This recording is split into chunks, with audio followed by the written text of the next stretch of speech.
welcome to the first episode of the comment section. Sometimes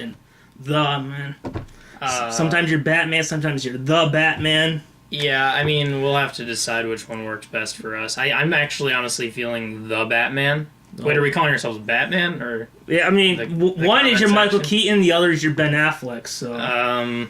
It could be the comment section or the comment section. Yeah, we'll have to feel it out. Yeah. Alright, so, before we begin, I'd like to feel a little nostalgic. Just for a little bit. Yeah. Make us feel old. A movie came out 15 years ago today. That could be anything. A lot of movies came out in 2002. I know, 15 today. And I feel like you're going to feel old when I tell you. It was a big part of our youth. Alright, you ready? All right. You ready for what it is? Yeah. The first Sam Raimi Spider-Man with Tobey Maguire turned 15 years old today. I'm actually not surprised by that, honestly. I think because I knew that came out in 2002. I didn't know it came out today, though. I remember because it was like the first DVD where I watched like all the bonus features, so they had the TV spots, and it was on May 3rd, Spider-Man. I mean, it's a good thing it is 15 years old because they have enough Spider-Mans already down the line that are made since. And we live in a world now where he's going to be teaming up with these other characters now. Yeah, I mean, that's nice. We'll have our third Spider-Man, and I've liked all the Spider-Man movies. But yeah, I'm real excited for Homecoming. Yeah. Have you seen the trailer for it? Yeah, I think I did. I can't say too much about it because I vaguely remember it. I probably saw it in some kind of sleepy fugue state, but Did you see the first one or the new one? Probably not the new one. You're so lucky. Because that new one's going to be so incredible. It's so good. You get to live it the first time. Oh, boy. Alright, so here we go with our first topic of the day, and then I'll start. And during Monday's night's episode of Gotham, which I don't know if you watched Gotham. They've been doing haven't seen it. They've done such an incredible job this season. They had one with like kind of a Joker character. It was amazing. Anyway, so during Gotham on Monday, they had a sneak peek for the upcoming Wonder Woman movie that stars Gal Gadot, who was in Batman vs. Superman, and she'll be in this, and then in November she'll be in Justice League. And have you seen any of the Wonder Woman trailers? Yeah, I saw the first one that was released, and it looks like it looks promising. Yeah, I feel like one of the things that looks like it's helping with this movie is it feels like they're not just trying to be like, oh, we're just going to be dark or whatever. Like, yeah. I mean, I liked Batman vs. Superman a lot more than most people did, but, one of the problems that a lot of people had is that it might have taken itself too seriously. And by that, I kind of feel like Superman spending a lot of time thinking, if I rescue this lady, will there be a tidal wave that crashes and kills all these other people? It was just like kind of that. But this one looks real good. It looks like they've been doing kind of a good job balancing kind of the humor and the action in this trailer. And so you think it's going to be a very good movie? Or a good movie, or promising? Yeah, that's all I can really say is it looks promising. I really never know what to think when I just see a trailer because it could be completely different. Have you seen the other three DC Extended Universe movies? It started with Man of Steel, and then there was Batman vs. Superman and Suicide Squad. I guess I've been under a rock because I haven't seen any of those. Oh, man. Yeah, I've been Some people would consider you lucky. But I don't. Yeah, well, I may be a lucky rock that I'm hiding under. But one of the things I kind of feel, like, a lot of people are talking about, could this be the movie that saves, the DC Extended Universe, because I like, I'll be honest, I did not like Man of Steel. Although I did like the first hour. Once he got the suit, that's when it How long fell is it? apart. It's like 2.5. It's basically Batman Begins length. Because standard feature length film that's pretty good. 2.5 hour movie. Yeah, I like the first hour. I like the first hour. Like, it's when he became Superman and watched his dad get sucked up by a tornado. That's when it started. But Where was I going with this? Oh, okay. So a lot of people are wondering, could this save the DC extended universe? But here's something I think is more important than that. Besides just, like, could this save kind of this franchise, which I like 2 out of the 3 movies. I'm in the minority, people who think Man of Steel is the worst. A lot of people I know think it's the best, but a lot of people are wondering, could this save it? But I think the more important thing is that this is Wonder Woman's first movie. Besides that, this is her 1978 Dick Donner Superman. This is her Tim Burton Batman. This is her Sam Raimi Superman. Right. And one of the things I think is important for if you're going to do a movie, your first movie around a character, is that you want to make it the most iconic version of the characters. Like, there's some things Batman Begins was able to do because it wasn't Tim Burton's Batman. Like, I feel like if you're going to do a first Batman movie, you need to have the Joker, because that's the big villain. Yeah. And they felt like they made it iconic. They were going to use Robin in the movie. And if you watch the 2005 DVD, they had like a little section, but they cut it because it was like too many characters, and then eventually they put him in Batman Forever. And Christopher Reeve Superman, you had Clark Kent in the movie versus Man of Steel. You kind of saved him towards the end. Spider-Man, you had Mary Jane as a love interest, and you showed J. Jonah Jameson. And you had, again, Lex Luthor and Green Goblin. For this Wonder Woman movie, it feels like they're kind of embracing the iconic parts of it. You have Steve Trevor, and it feels like you have a lot. I haven't watched the TV show, to be honest. But what I know of the TV show, it feels like it's got a lot of kind of the iconic moments. And it feels like it's trying to be a standalone movie, even though it's part of this other universe. Where, it felt like if Dick Donner's Superman was the only Superman movie we ever got, you'd be satisfied. Yeah. If Burton's Batman was the only one you ever got, you'd be satisfied. Versus a movie like Green Lantern, which I didn't hate like a lot of people, but it felt like it was kind of saving some things for other movies, like having his main villain Sinestro for a second movie. Which it felt like if you had kind of focused on making this like, what if this is your only Green Lantern movie, maybe it would help more. Do you think that's kind of important? Yeah, I mean, I never thought of it. I never really thought of it that way, but yeah, I can see how. Yeah, the iconic role being the first.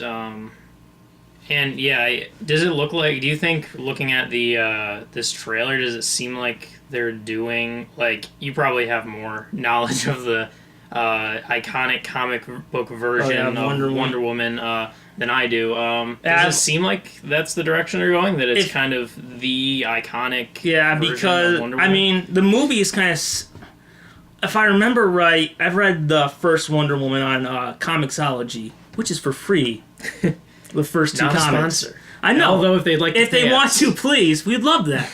But I read the first one, and I think the only difference is that I believe the first Wonder Woman story happens during World War II, and this one happens during World War I. But I mean, World War, it's kind of close enough, I guess. Yeah, I would still. But it feels like it feels like when you think of Wonder Woman, it's got Steve Trevor. Which I think was kind of a very important part, because he's a big character in the TV series. Also, the guy who played Steve Trevor, I'm blanking on his name. If they hadn't gotten Adam West to be Batman in the 60s show, he was kind of their second choice. Oh. Okay. But it feels like they're taking it, they're embracing it. I feel like kind of having it so far away where they can't pepper other characters in it. Because it happens during World War I, because they can't pepper other characters in it, like they did in Batman vs. Superman or Iron Man 2. Right.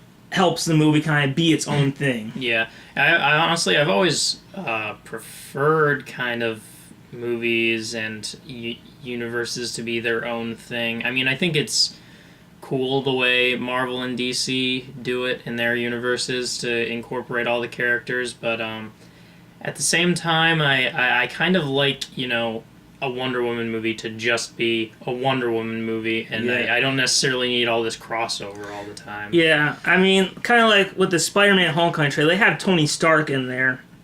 And I get why, because, I really like the Andrew Garfield Spider-Man movies, but a lot of people were complaining about how, man, I wish he was in the Marvel movies, and we kind of been waiting, I guess, if you think about it, since 2008, Yeah. to have Spider-Man in there, but I get that, but yeah, a lot of times for the solo movies, I wish they could have, I'd like to try and keep them apart, although, that's like, I love Captain America Civil War, but I personally wish that wasn't technically Captain America 3, I wish they'd kind of been like, that was an Avengers movie, and then we still had Cap by himself. Right. Yeah, so I guess that's pretty much it. Anything else you want to add to Wonder Woman? No, I think you got it, man. Yeah, it looks really good. All right. Are we moving on to next topic then? Yeah, go ahead. All right. Well, I guess I got a topic that'll blow your socks off. Oh, boy. Because I've been on a horror movie kick recently. Okay, I should have locked the door when you came by. I guess my entire life was a horror movie kick. But really, you should see a therapist about that. Dr. Phil. Yeah. Well, really the interesting thing to me is more the topic of practical effects. Because I recently... Well, the news is I just caught this new little featurette that was released for the movie... I believe it just came out in April, last month, The Void, which is a horror movie.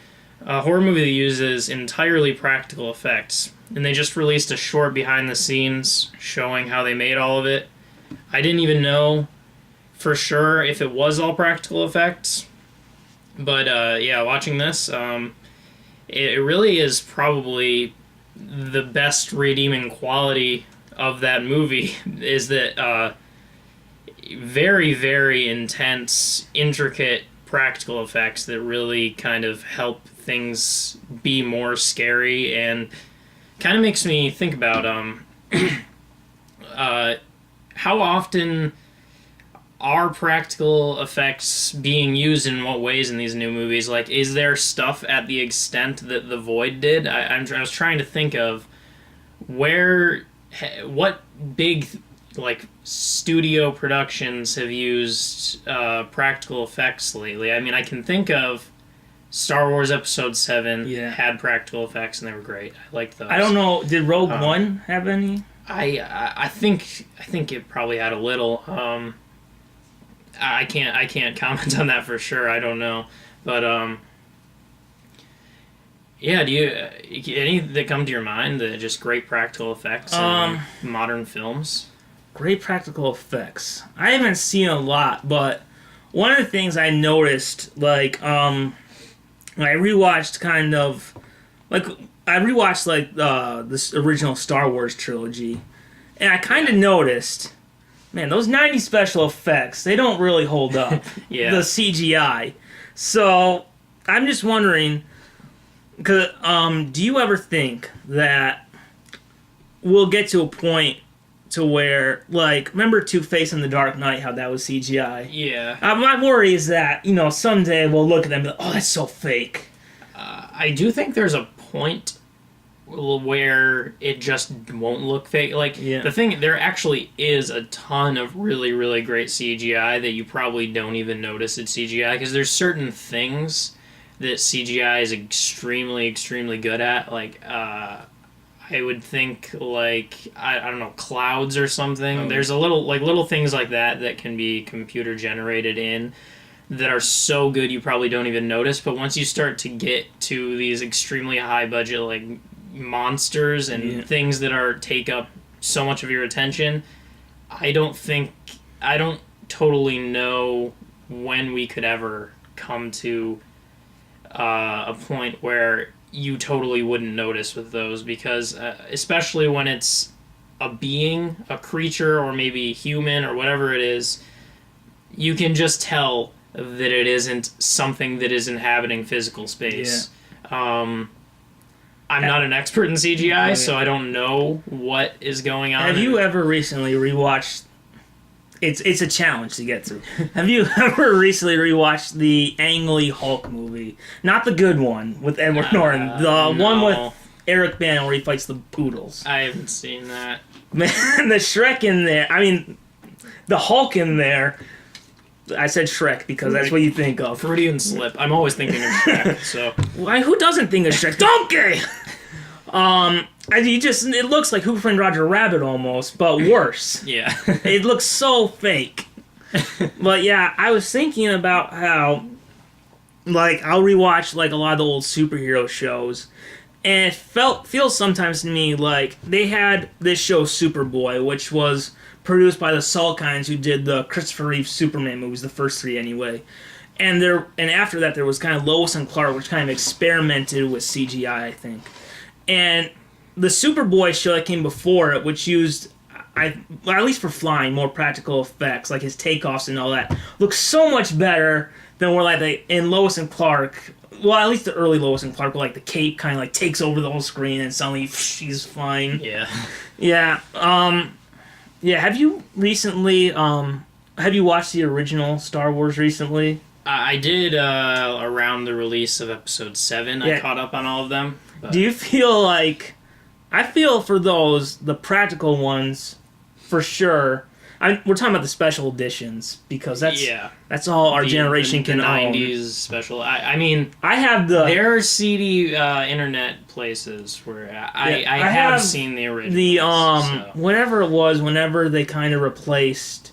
The last one they did when they had the big box set, I think it was like 2011, or it was before the Disney buy. Yeah. But I feel like those practical ones, practical effects, hold up so much better than the 90s CGI. Yeah, I mean the problem is that people were being so experimental in the 90s and early 2000s with computer generated stuff that, I mean, that's obviously going to be the most dated looking. Yeah. I mean, it was the beginning of it. So, I mean, we're cursed with this enormous array of films that just have the worst looking stuff. But I guess we needed to experiment and come out with all this stuff to reach a very advanced level of computer generated graphics. But when you look back, it doesn't look great. Yeah, another thing, to kind of call back to something earlier, the Sam Raimi Spider-Man, there's a scene, like, I feel like a lot of it, that the web swinging at least kind of holds up, but it's the scene where he's in the wrestling so you can see the eyes. Yeah. That's the part that looks fake, because you can see part of what's supposed to be Tobey Maguire versus the suit, he's all covered, but... Yeah. Yeah. Yeah, it's tough. I mean, they want to do big things with movies, and probably that's the best way to do it is with CGI. But I do like seeing when crews will get together and try some awesome modern practical effects, because especially with the modern like cameras and way of filming and everything, they can look really interesting. Do you feel modern practical effects are better now because they have to compensate for CGI?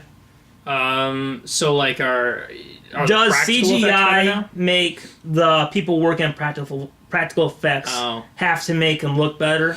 I think I hadn't thought of that. I think that might be one thing. I think another thing might just be the natural progression. I mean, people probably aren't working on advances to practical effects as much, but we still have all of our information from before we could use computer-generated graphics, and I'm sure it is getting better. I'm not sure if it's exponential. It might actually be plateauing. I'm not sure, but maybe there's a comeback because people are getting nostalgic over it, because I mean, with it being used in the new Star Wars movie, probably movies, and this horror movie, The Void, maybe, and apparently we can't think of anything else, but maybe we are seeing a resurgence of practical effects a little bit.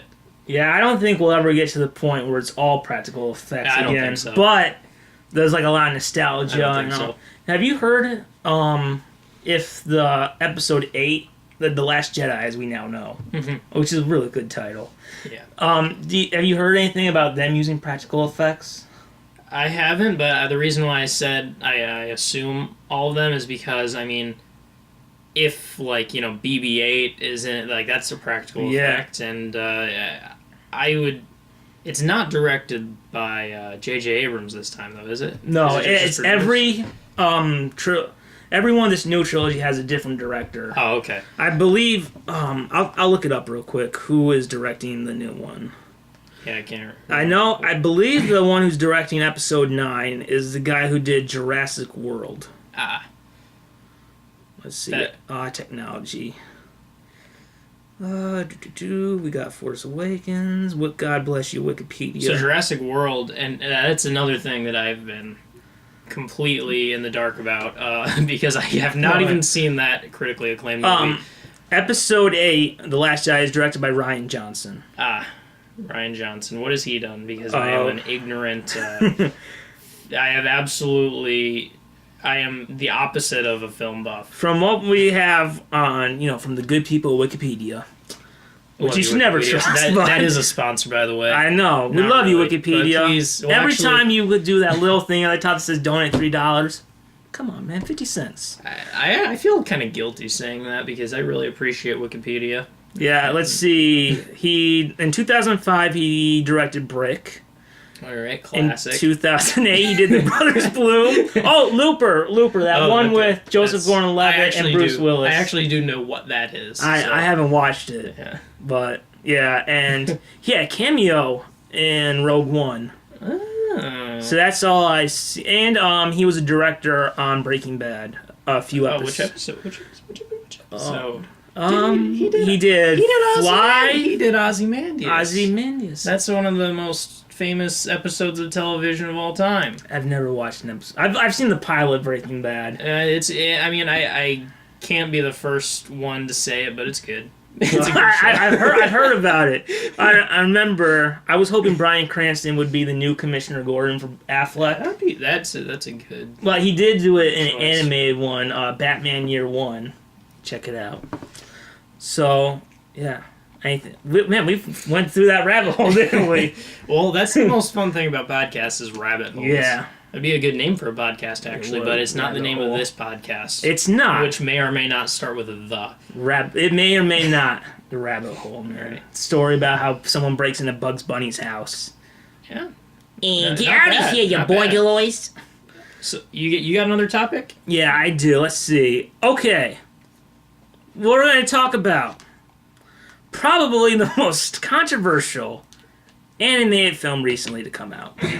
I don't mean controversial. I mean probably divided. Polarizing. Yeah, That's the word. Exactly, yes.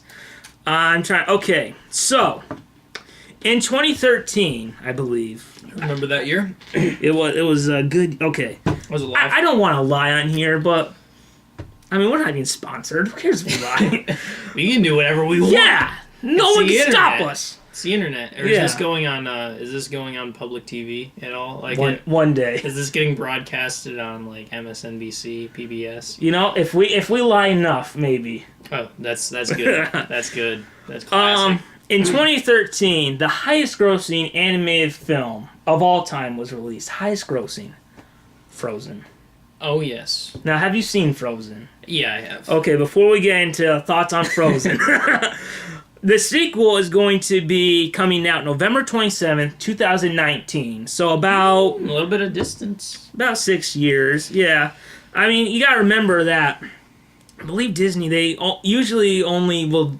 They've started doing 2 animated films a year. It used to be 1. And then before that, it was like a big gap like between Walt Disney's death and then kind of the resurgence of Little Mermaid. Yeah.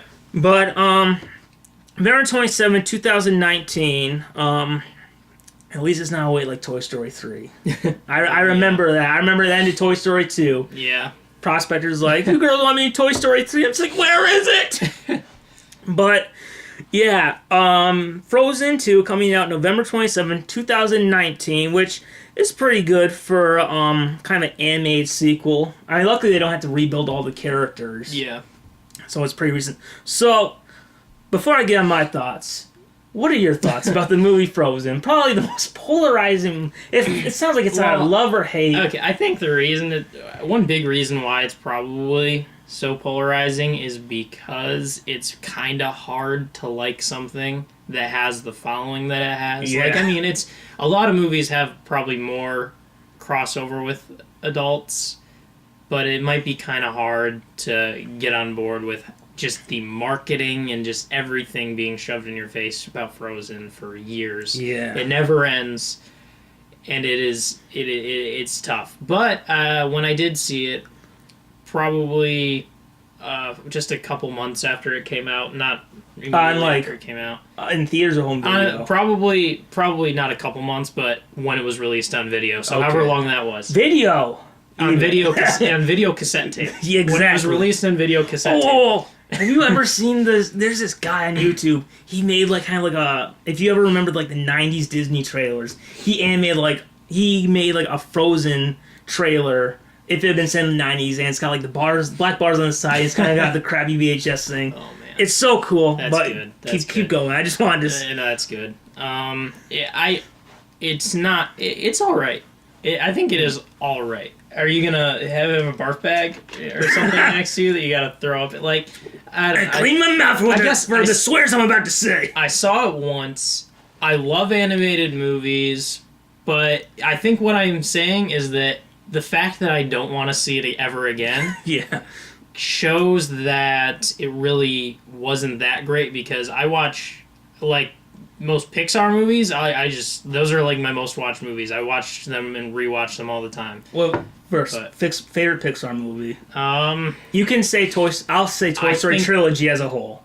You can go. Gosh, I'm between. I'm between three, I think. Well, ones. Well, Finding Nemo, Monsters Inc., and Toy Story 2. Okay. I cheated and say trilogy. If I had to say one of those, I might lean because of nostalgia towards Monsters Inc. I think that would, if I had to pick right now, because you do have a gun, I see, pointed to my head. Shit! And I gun to my head, I would have to say Monsters Inc. Okay. So, man, how do we Pixar? Oh yes, you watch Pixar movies a lot. Yeah. So Finding Dory. Oh yeah, I just very recently saw it. I might get some hate. I like Finding Dory more than Finding Nemo. I don't mind that opinion. I mean, I think I prefer Finding Nemo, but it's close. I mean, I love that Pixar can make good sometimes good sequels. Yeah, we're not counting Cars because it's the those? sequel no one wanted, and Planes. Although that's not really Pixar; it's kind of Disney on their own. Yeah. So back to Frozen, I guess. Or if you had anything else to say about Pixar. No, I guess I guess the only other thing with Frozen, I guess I'm just kind of on the fence about it. I really don't know. Like, I'd like to hear what your probably strong opinions are going to be about it, but I can't necessarily seeing it being trash, but it's also not that easy to love to me. Yeah, it's not like Pixar where you can do them over and over. So, here's the thing about Frozen. I know you're building up this hype. So, here's my thoughts about Frozen. So, I sat there and I watched it. Because I didn't want to see it at first.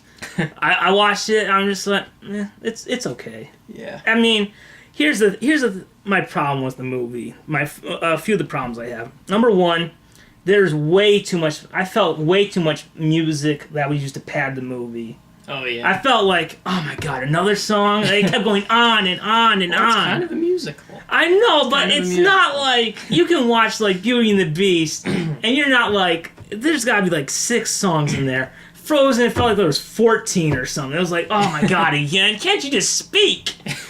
And here's kind of a little bit of the backstory about the movie of Frozen. Is that originally, do you know any of the backstory about how it was made? Pretty much nothing. So, Elsa is the one who freezes things, I think. Yes, I only watched it once too. I know because the constant marketing and advertisement can't ever make me forget that Elsa is a character. So Elsa was originally going to be the villain the whole movie. Really? She was going to be the villain. Really? But then they made that song "Let It Go." You know, we all wish that we could let it go from our heads. I cannot possibly ever forget that song, and it will haunt me until the day that I die. I remember sitting in the theater watching it thinking, oh my god, this is going to be big, isn't it? Yeah. But, did you hear they made like a sing-along Frozen? Where people could sing. They had like the words at the bottom. like the people went like to a theater or something Yes. and they could all sing Yes. along? I think I am starting to hate the movie. All right, so we had it where they had Let It Go. After that song, they decided, okay, we're gonna try and make her a hero, and they made that. I think it was a prince. The prince was evil, and I felt kind of the thing that I felt with Frozen is it felt like that script needed another rewrite because it's I find it weird how we have this character who goes off and she basically makes those ice monsters, and people almost died probably if I remember right. And then at the end it's like, sister, all is forgiven, let's hug. And then I just felt like, man, that needed like another rewrite. If you wanted to make Elsa be good, that part of her making the ice people was probably not a good idea. Oh yeah. So I felt that was probably my two biggest things, and I felt like probably they added a few songs to pad it, because when you change Elsa being from evil to good, they probably had to shorten take out some parts of the script, and they had to make up that 75-minute runtime. They had to add more songs. I mean, yeah. I mean, another thing is songs probably. Songs probably help it in the marketing direct. Gives them another chance to have a hit. I feel like here's something to ask. If Let It Go was never in that movie, would it have made $1 billion? That's a good question. I think everyone singing that song after it was released probably made more people interested in it. Mm. But it would definitely probably still be one of the best selling. How does it rank amongst movies? How is it one of the best selling movies of all time? I would imagine. Well, I know box office. It's the highest. Let's see. It has the highest grossing animated film and the 9th highest grossing film of all time. Okay. And in 2014, during media sales, is the best-selling Blu-ray disc of all time in the United States. Okay. I think it would still probably break some kind of records without it, maybe because it is so marketable. Yeah. Like, it has such, it kind of has iconic characters and, it's so marketable that I think it probably would be extremely, extremely famous and break records, but it definitely wouldn't have gotten to the same point without Let It Go. I think one of the things that makes people mad about this movie is that when you remember the TV spots, they always talk about the best film since The Lion King or Aladdin or Beauty and the Beast. I feel like that kind of made a few people mad because, look, compared to, Disney's gotten back on track with their animated films. They kind of fell apart with Treasure Planet and Home on the Range, and the worst one of all, Chicken Freaking Little. I'm a big fan of Treasure Planet, so I'd venture for you to take that back. I've only watched it once. I've not watched it since 2000 whatever. It's probably one of those things where I was kind of obsessed with that movie when I was a kid, and I have probably saw it 10 times back then and haven't seen it since. It's probably not good, but I don't have a sense of judgment when I'm I've only watched it once, so I apologize. I apologize. No, I definitely to would ruin agree. your childhood. I definitely would agree that it's not one of the classics. It's not Lion King. It's not Lion King. And I'll say this: I felt one of the best. It's not. I felt Tangled was better. Have you seen Tangled? Better than Frozen? Yes. Oh yeah, absolutely. And one of my favorite ones that they did recently. I haven't seen Moana. But one of my favorite probably in my top 15 of all time, if we don't count Pixar, is Zootopia. Oh, that's a great movie. I have a follow-up quote. We said our favorite Pixar movies. What's your favorite non-Pixar Disney animated film? Can we do eras? I guess so, because it sounds like it's going to be hard for you otherwise. I have an answer to this. Okay. I've thought about it a lot, and I have an answer. Okay. Would you like my answer first? Sure. My answer is Mulan. Mulan, really? Yeah. I mean, I didn't really come to this conclusion until recently, but I watched it again, and I was just like, this is just fun. I need This to is watch just it again. fun. Yeah. And I think as far as music in a Disney animated film goes, it's up there. It's one of the I think it's some of the best music, and I love it. I remember there's a Siskel and Ebert review where they talked about the music from Mulan was forgettable. Yeah. Now, they also said that about The Lion King. Yeah. And we remember Hakuna Matata. I think you gotta have people's nostalgia working for them, because that's part of the reason for me. Is like, I'm more nostalgic about the music in Mulan than most other Disney films. Like, it's just watching it and the music is playing, and it's more nostalgic than, for some reason, a lot of other Disney music didn't. Like, I didn't grow up when Beauty and the Beast was released. When was Beauty and the Beast released? 91. Okay, yeah, I wasn't born yet. So, yeah, so I'm not nostalgic about that. The live action one? I haven't. It's really good. There's the first few minutes are the worst part. They cut that out. It's really good. I was expecting to hate it, and I really liked it. Oh. But for me, okay, it's not original, what I'm going to say.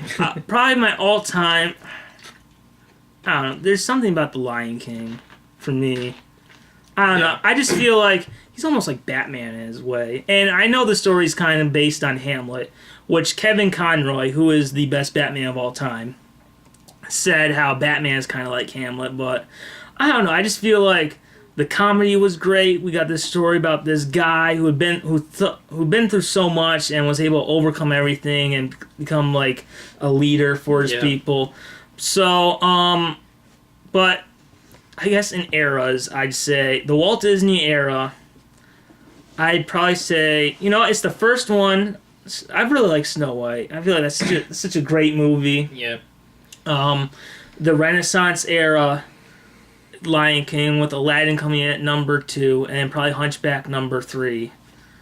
And then probably modern Zootopia. Yeah, those are good. By era, I probably would also put Zootopia as my favorite from this era. That's a great movie. I cannot say, the old Walt Disney era ones, I don't think I really ever got. Do you know which into ones are the Walt Disney era? Like, if I said... In general, I know Snow White, Sleeping Beauty, right? Cinderella, I don't... What am I missing? let's see. Pinocchio. That one's good, actually. Dumbo. Okay. Bambi. Now we're cooking. These are actually ones. Jungle Book is the last one he did, because he died during production of it. Sword in the Stone. That's such a random one. That's such a... Whose favorite is Sword in the Stone? The guy who also has the VHS copy of the Black Cauldron. I'm sorry, Sword in the Stone Guys, you feel when he came out, but it's wonderful!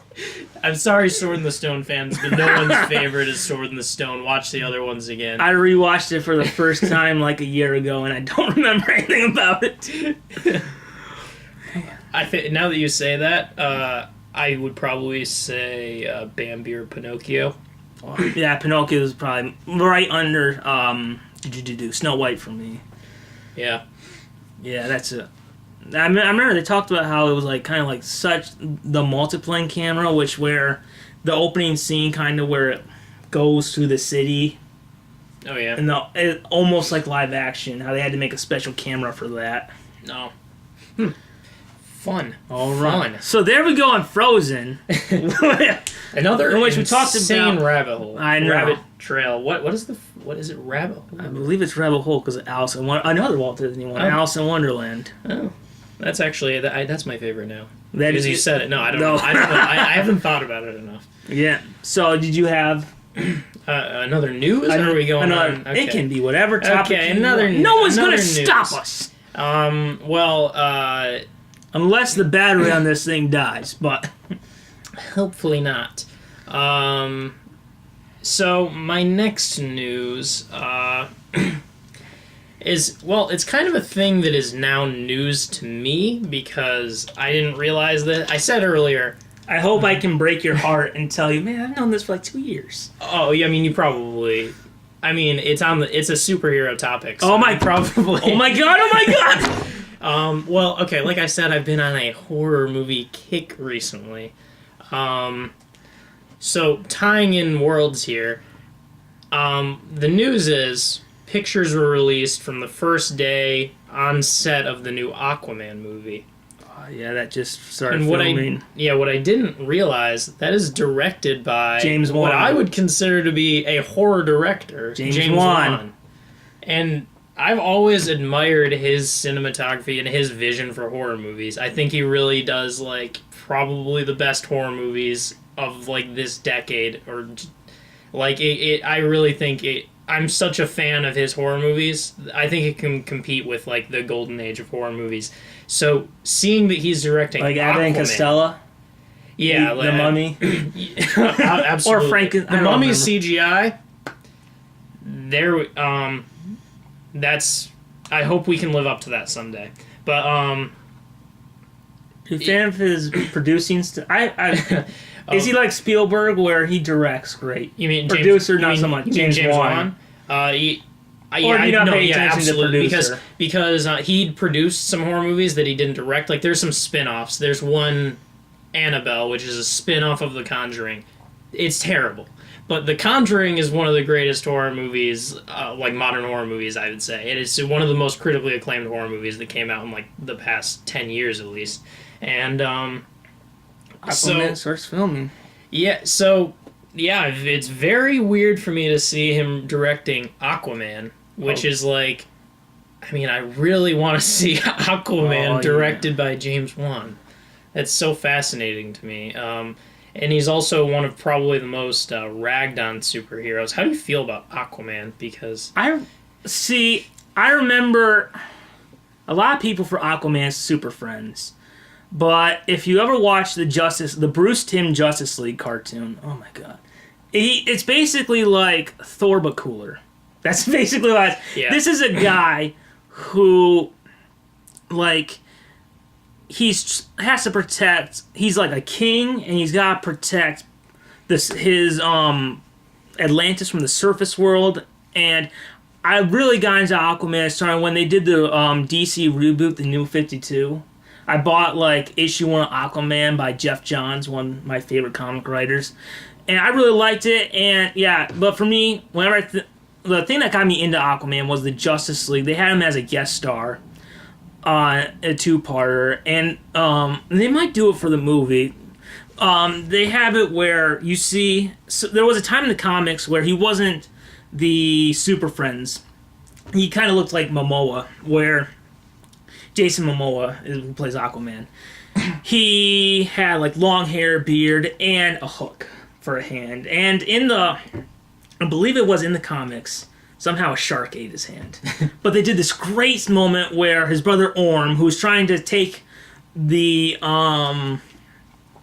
throne from him, because Aquaman's father, I'm sorry to spoil it. I'll try not to spoil the story for you, but it's been around for 75 years. It's fine. If a story's been around for 75 years, it can be spoiled. But the story is that Aquaman's father was like, I believe he was something for a lighthouse.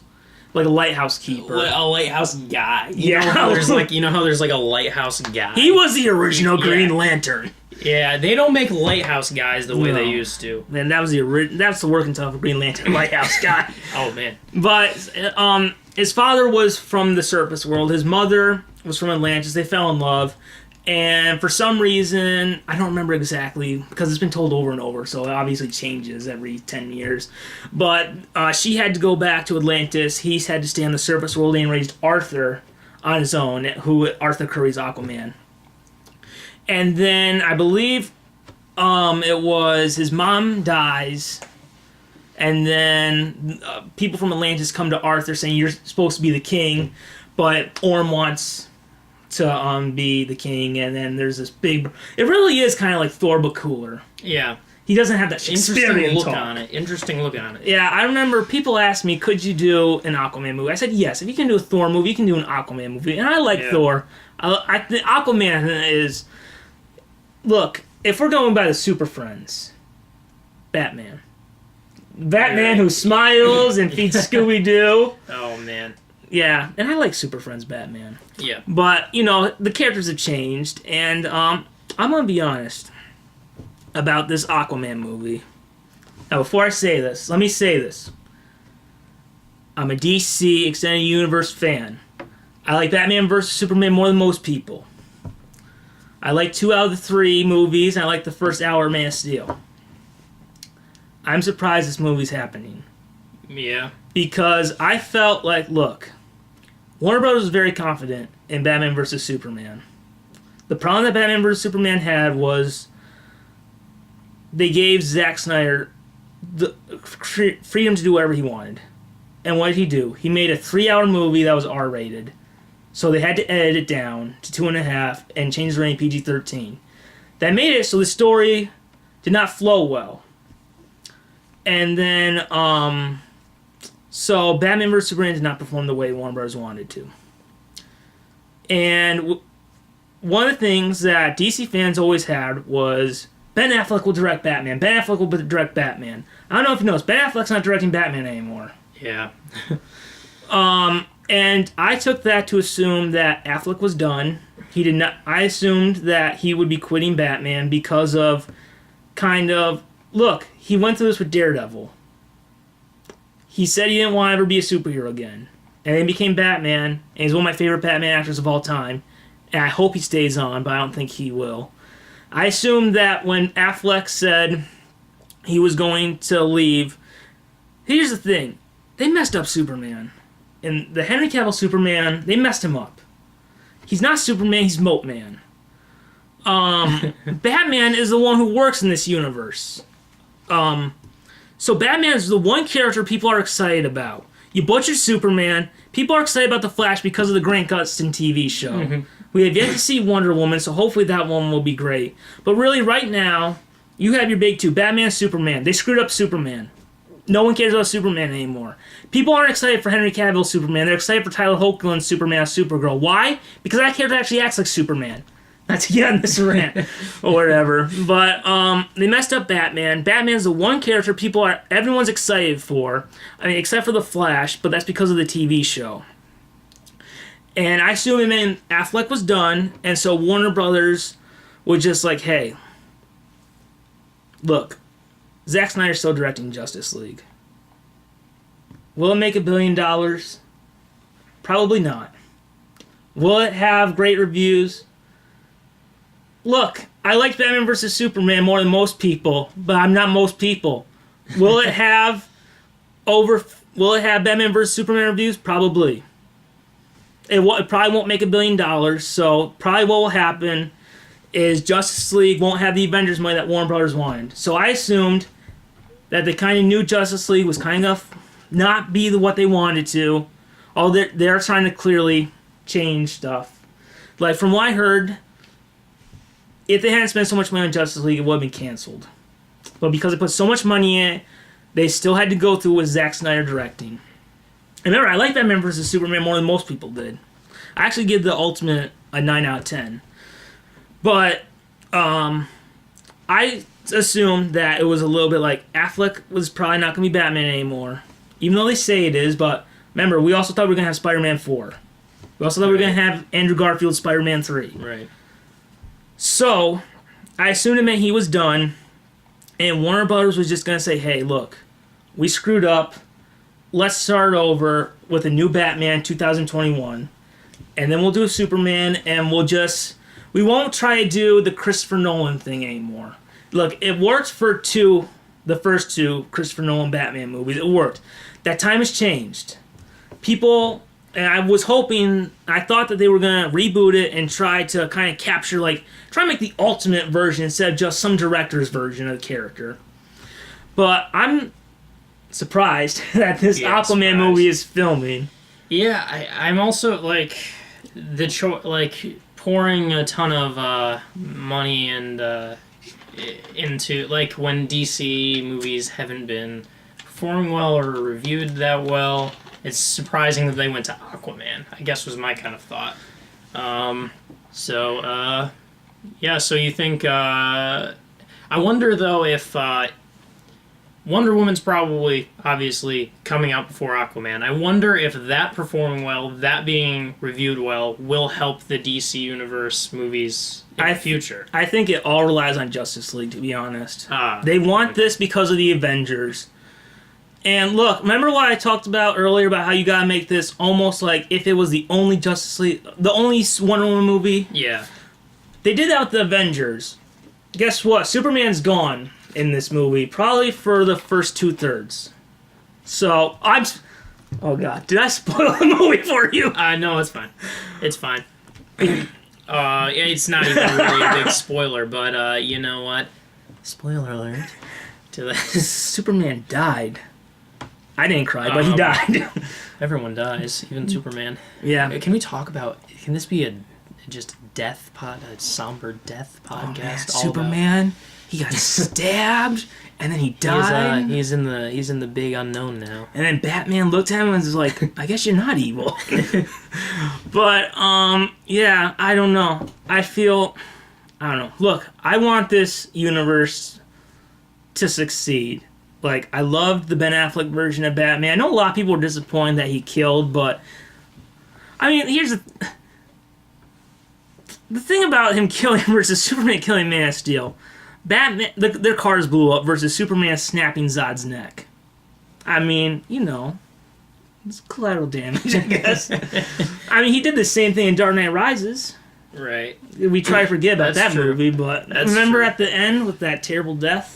Yeah, that was confusing to say the least. I've only seen it once though, have you seen it more than once? I've tried. Once a year I'll try to be like, man, this is the time I'm finally gonna like it. See, I have a weird thing. This is just kind of my little problem, if we can have just a therapy session right now. I feel like I really just don't analyze movies enough the first time I watch them, and I find that I almost can't really hate a movie. Like, first of all, like, unless it's absolute and complete and utter garbage. If it's like a mainstream, high-budget movie that they tried to make appealing, I have a hard time hating stuff. Like, I'm barely thinking about it. So, because I saw The Dark Knight Rises once, that's probably why I kind of was alright with it. I saw it 3 times in theaters, thinking, man, this will be the time. It's like the one movie where I'm just like, ugh, I hate this so much. Look, I know people, I hate it. I hate it so much. And it's rare because, guess what? No, never mind. Okay, whatever. I love 60s Batman. I love Joel Schumacher's Batman. I hate this movie. I hate it so much. Rolling up the sleeves. Is that a thing that people say when people are I don't know. letting it off the cuff? I hate it so much. That's the phrase. Maybe we'll cut this scene out. I don't know. Yeah, we can do editing, and if you hear this, it got leaked. We didn't do editing. Got leaked like Sony. So Aquaman. Yeah, I think that's. I'm hoping it will be good. Yeah, I mean, if James Wan is as good of a director as I think he is, I think he seems like the kind of guy who only works on stuff he really cares about, because he could have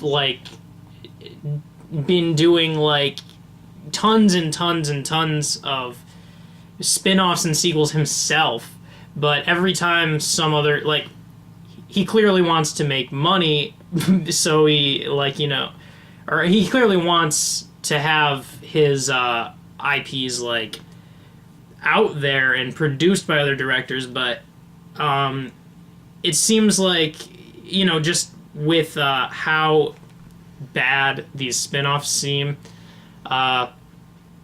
it seems like when his hand is in it, he's directing, he really, really cares about it.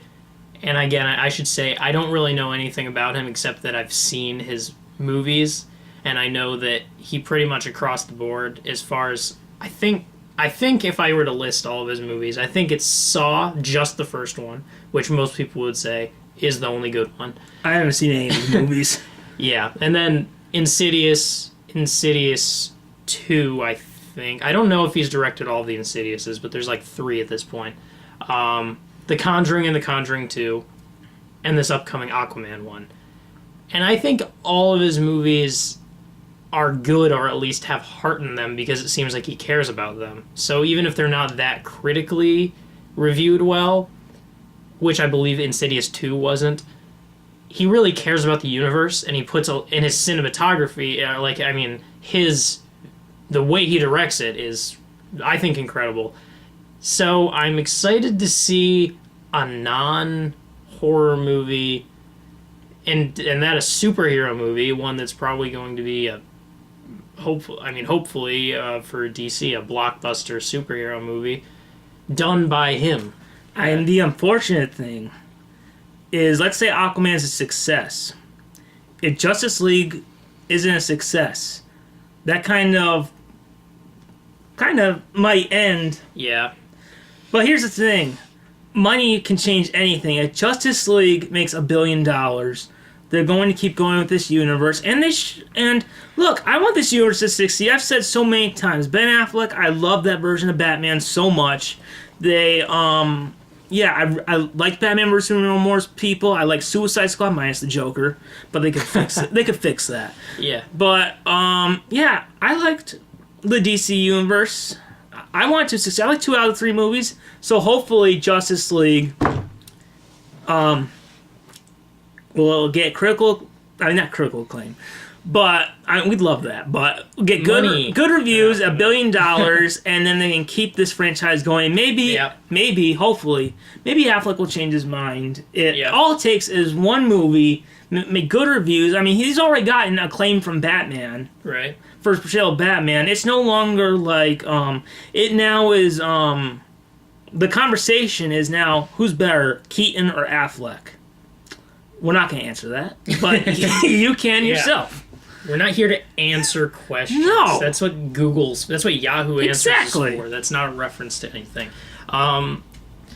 So we should probably. I asked that question before another long rabbit hole. Maybe we should just change this show to the rabbit hole. Yeah. Is it rabbit hole or the rabbit hole? Oh, exactly. Well, we should probably. The rabbit hole sounds official. That sounds like PBS. So, at the end of every episode, I forgot what this. The comment section, or either comment section or the comment. We don't know whether it is comment section, the comment section, rabbit hole, or the rabbit hole. But it is a podcast. It has a name. It does. We'll find it before we upload it. Yeah. I don't know how hard it is to change in iTunes, but okay. So at the end of every episode, we like to try and, do a comment. We like to try and make fun of something that we think is terrible, or just some kind of interesting news that we can make fun of. Okay. We like to be bullies. Yes, we do. We like to be the internet trolls. This podcast is sponsored by bullying. Exactly. Cyberbullying, specifically. Also, right now on Amazon.com, you can get a sale on the movie Bully on Blu-ray and digital HD. Not true. So, just so you know. Don't blame us. Okay. So, there's some movies when growing up. Yeah. You watch them. You're like, this is pretty good. You watch them nowadays, you think they're crap. Oh, definitely. So have you ever seen the movie Big Fat Liar? I have, again, like when I was very young, and I have not had the same experience of rewatching it and realizing that it's bad yet. Here we go. well, have you heard of the movie Bigger, Fatter Liar? They're making a sequel. They made a sequel. Is it? When did it come out? It just came out on... Are we about to react to this? You know what? I just want you to know that this thing exists, okay? I want to see your reaction to this. Oh, man. Okay, do you remember... I hate the thumbnail. I'll say that right off the bat. Here's the thing that happened. Okay, so it came out... I didn't know this existed until... You know how, like, on YouTube, they'll do the... Is this straight to Blu-ray? Yes! That's what killed it for you. Just like, maybe there's some... Is this straight to Blu-ray? I thought it might at least have been made... You're just like, did I miss this? I would have camped out if I knew there was another one. Okay, so here we go. I want to see how you react to this. Okay. I've watched it. I showed my sister it. She was more upset than I thought she would be. Okay, and so... The dislike ratio is, a good half. Okay, so, before we begin, do tell us what you remember of the first one, the basic plot. God, what was the plot? God, I have no idea. It had that guy in it. Frankie Muniz. Absolutely. So, here's the thing. In the original movie... I'm blanking. I have no idea what it's about anymore. So, in the original movie, it's about Frankie Muniz writes a script, and he gets hit by some car by Paul Giamatti. And, Paul Giamatti drives him to school, and he steals the script, he makes a movie about it, and it's about that. Okay. Frankie Muniz played Jason Shepard. Mm-hmm. That was the character's name. In this movie that came out April 18th, 2017, straight to Blu-ray or DVD or as we call it, the bargain bin. Yep, straight to the bargain. There was the main character is Kevin Shepard. Kevin Shepard is his son? I don't know. I doubt it. You're not an expert in the field of Bigger, Fatter, Liar? No, I think 2017. I don't know if this is a sequel or if it's just a remake. And Paul Giamatti played Marty Wolf. In the movie, there is Larry Wolf. Ooh. So okay, this is what I just found. I'm reading this for the first time. Live, breaking news. According to Common Sense Media, Bigger, Fatter, Liar is not a sequel to the original. Rather, it's the same story as the original, set in different culture arena. That sounds stupid. I don't know. Oh, you think it's stupid now? Okay. I don't know anything about this. So just so people know, I don't know how to make a reaction video. Maybe I'll figure it out. But yeah, I mean, we've got 2009 software, so I mean, can that do that? Who knows? 2009 MacBook software? Who knows? But if you want to see this trailer, we'll start now. You can hear the volume. I just want to see your reaction to this. Remember, it's an original movie. Remember what that's about, and now see this. You're gonna be late for school. I'm practically out of the door. Finish your homework? Of course I finished my homework. You're late, Kevin. I was helping Principal Taggart with a school safety issue. Vegas and Deja Vu. Not today. What brings you to Columbus? Video game expo. It's a video game! Video game. Sure. Ow, try it! Hey, come back! How'd he fall? Universal Pictures presents. I think he was kicked out. Larry Wolf about to release highly anticipated game, Big Fat Liar. That jerk stole my game! An all-new movie. You could have done this the easy I'm not way. laughing because look at that green screen! We're gonna do things Fellow kids? I hate when they show a phone and it's clearly not anything that you'd see on the OS of a phone. It's just a lie. It's like they're trying to cater to what... There he is! He's white instead of blue! God. No. Hey! Give up yet? Why do they call it a ghost? Look at that! He's crying! Oh my god. Why did I ever doubt you? Bigger, Fatter, Liar. What exactly happened to your face? I don't know. What happened to yours? I'm so much more speechless than I ever thought I'd be. So, thoughts on Bigger, Fatter, Liar? I felt the soul get sucked out of me. I didn't expect this reaction. I just... when we talked about recording this today, you were not expecting your childhood to die in front of you. I mean, I was thinking, oh, this movie looks bad, but this is something else. There's nothing new! I mean, really the thing that bugged me the most was how, they so clearly were... it's such a, fellow kids, trying to, cater to some made-up youth, whoever movie producers made this. And, video games, cell phones, school, it just, but none of it was... Yeah. That's not what a phone looks like. It's so weird how you just imagine, Paul Giamatti, you can kind of see how he'd be a film producer or whatever.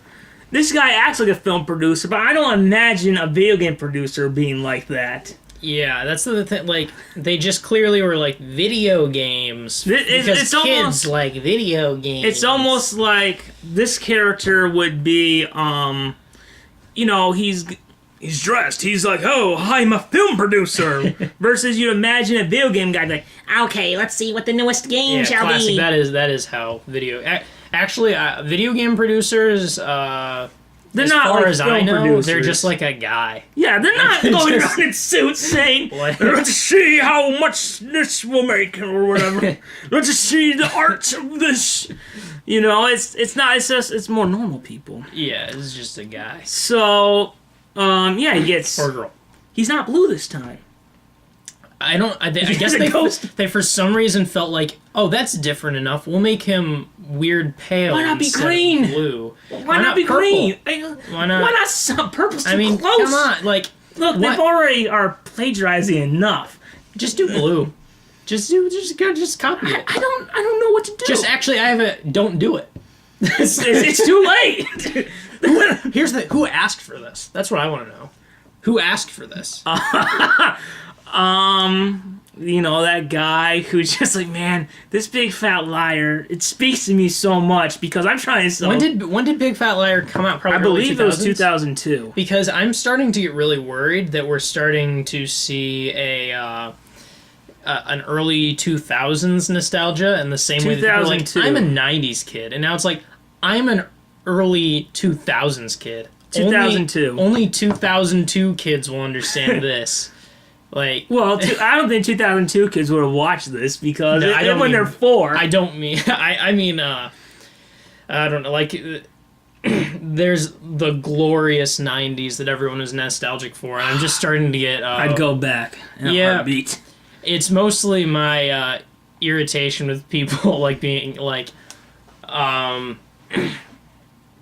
had great content. Yes, and it was it a great did. time. But Oh my god, yes. But the Don't talk bad about the 90s. The obsession with the nostalgia of the 90s I love the 90s. is I mean, I guess it's not that the problem is not with the 90s, it's that I see it almost feels like an insincere nostalgia for it for people who probably don't even remember it. Like, I'm meaning like people like born in like 1998 or something and are just like, I'm a 90s kid, but I mean, I think we're starting to see early 2000s nostalgia, which I would prefer for there not to be. It's funny because I watched this. If you watch the Big Fat Liar trailer and this trailer, it's almost like the same thing. And this is the trailer? same thing. The trailer, they really line up. I wasn't asking for Look, this. Big Fat That's all I Liar is can not say. some classic movie. It's not beloved Yeah, no, by that's- generations. It's like when it happened. I guess when it's like this was like so I was like 8 or 9 when this was released. If it was released in 2002, February when I think 2002. so I was 8. When I think of all of the movies released around that time, this isn't the one I want isn't the one. remade. Man. I guess it might be better than something I actually care about being remade into a bad movie. I mean, you gotta imagine, this movie was probably created so they could sell like the double feature DVDs where you flip the disc and it's a different movie. Oh yeah. But someone's gonna watch this and they're gonna watch the same thing and they're just like, I want my money back, this is the same thing! So, yeah. Oh man. And we leave you on fried. that heartwarming note. I'm fried. That is. It was I didn't expect to end this podcast on such a downer. It was depressing more than funny. Honestly. Maybe next time we'll switch it around where we end on news stories. Maybe we'll see a good movie. Maybe we'll just watch a good movie. No. Maybe. Well, Look at the like ratio. It has more likes. That is. Maybe people are that nostalgic. Maybe it's the people who work for Universal. 500. That's like the top count. Like 558 Universal Pictures home entertainment employees liked that cliche comment on every YouTube video, except it's usually about the dislikes. Like, They'll just go, click on, or that actor just like, I want to be a star. All right. Well, on that note, yep, that's all for the comment section. The rabbit hole. Here's how we'll end it. You know, this is how we could end every episode. Well, that's it for the comments section. Keep falling down that rabbit hole. That's good. That's incorporating both. Oh, man! Incorporating both. All right. So, there it is. That's have a good one. That was a podcast called